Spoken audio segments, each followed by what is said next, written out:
Mina nganganjena ngenza ubuthakathaka benhliziyo abangani kanye nekuthanda izinto zalomhlaba ingako nginjena. Bangani bayishintsha impilo yami, baphinde bashintsha nesimilo sami.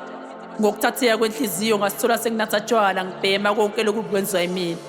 Mina ngangingumuntu wesondo, ngiya enkonzweni njalo njalo. Ngimethemba umdali mihla nemalanga ephakane la kufika abangani yaqala yashintsha impilo yami. Kwaqala kancane bathi asiye nephathini ngesonto. Babuya bathi lento yami yesonto yangibavezela.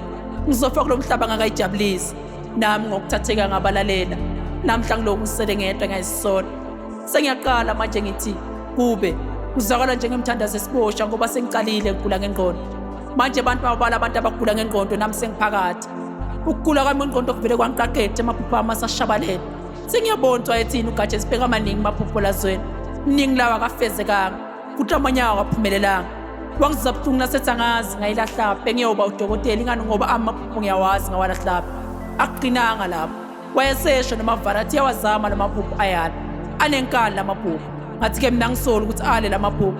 Ingani sinokwahlanganisa nezinto zalomhlaba esiyabulala ekugcineni. Amaphupho ngawahlanganisa nebangani bami. Babulala ingako namhla ngidla emgconyeni.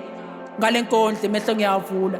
Inkondo ngiyayithambisa ngithi akusibo bonke abangani abazokufiselela ukuhle kusiphumelele.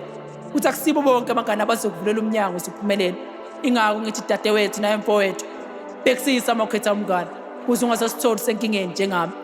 Empeleni mina ngokwenziwa abangani sengikhathele. Ulindani the poet.